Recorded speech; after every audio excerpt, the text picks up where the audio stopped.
Hello every one. ഇന്നിതാ ഒരു കിളിമൂക്ക് മാങ്ങ കിട്ടിയിട്ടുണ്ട്. കണ്ടില്ലേ, വലിയ മാങ്ങ. അപ്പോൾ ഇതിലുകൊണ്ട് ഞാൻ പിക്കിളും മാങ്ങ സമ്മന്തിയാണ് ഉണ്ടാക്കാൻ പോകുന്നത്. അപ്പോൾ പിക്കിൾ ഇതാ ചെറുതാക്കി കട്ട് ചെയ്തിട്ടുണ്ട്. ഉപ്പിട്ട ശേഷം നന്നായിട്ട് അങ്ങോട്ട് കുടഞ്ഞ് അതിനെ അങ്ങോട്ട് ഒരു 10-20 മിനിറ്റ് മാറ്റി വെക്കുകയാണ്. മാങ്ങ ചെറുതായിട്ട് കട്ട് ചെയ്തതും ഉണ്ട്. ഇനി സമ്മന്തി അരയ്ക്കാൻ നാളികേരം എടുത്തു, ഒരു 4 ചെറിയ ഉള്ളി, ഒരു ചെറിയ പീസ് ഇഞ്ചി, പിന്നെ എരിവിനനുസരിച്ചിട്ടുള്ള മുളക് പൊടി. ഇതിന് വേണ്ടെങ്കിൽ നമുക്ക് ഹോൾ മുളകും ചേർക്കാം, അതൊന്ന് ചുട്ടിട്ട് വേണമെങ്കിലും ചേർക്കാം, അപ്പോൾ ഒന്നും കൂടെ ടേസ്റ്റ് ഉണ്ടാവും. പിന്നെ മാങ്ങ കട്ട് ചെയ്തതും ആഡ് ചെയ്ത ശേഷം പാകത്തിന് ഉപ്പും ആഡ് ചെയ്തിട്ട് നമുക്ക് നന്നായിട്ടൊന്ന് അരച്ചെടുക്കാം. അരഞ്ഞു വന്ന ശേഷം കുറച്ച് കരിവേപ്പിലയും ചേർത്ത് ചതച്ച് മാറ്റി വെച്ചിട്ടുണ്ട്.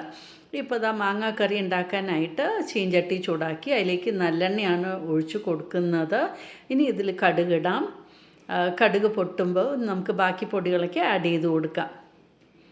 ഇനി കടുക് പൊട്ടി തുടങ്ങി. ഇതിലേക്ക് ഒരു ഹാഫ് ടീസ്പൂൺ നമ്മുടെ കായപ്പൊടി, ഹാഫ് ടീസ്പൂൺ നമ്മുടെ ഫെനുഗ്രീക്ക് പൗഡർ, ഉലുവാപ്പൊടി, പിന്നെ അതുപോലെ മുളക് പൊടി ഞാൻ 2 ടേബിൾ സ്പൂണാണ് എടുത്തിരിക്കുന്നത്. എരിവിനനുസരിച്ചിട്ട് എടുക്കാം.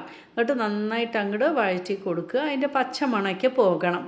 എന്നതിന് ശേഷം നമ്മളിതാ ഉപ്പിലിട്ട് വെച്ചിരിക്കുന്ന നമ്മുടെ മാങ്ങ ആഡ് ചെയ്ത് കൊടുക്കുക.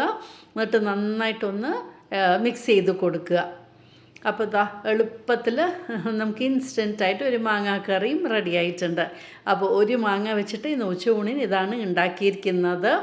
പിക്കിളും മാങ്ങാ ചമ്മന്തിയും. മോരും കൂടി ഉണ്ടെങ്കിൽ സുഖമാണ്, നമുക്ക് ഒരു കറിയും വേണ്ട. ഈ ചമ്മന്തിയും പിക്കിളും കൂട്ടിയിട്ട് തന്നെ നമുക്ക് ഉണ്ണാം. ആറിയ ശേഷം ഒരു കുപ്പിയിലേക്ക് മാറ്റി വയ്ക്കുകയാണ്. അപ്പോൾ ഇങ്ങനെയാണ് ഞാൻ ഇന്ന് കിട്ടിയ മാങ്ങ ചെയ്തത്.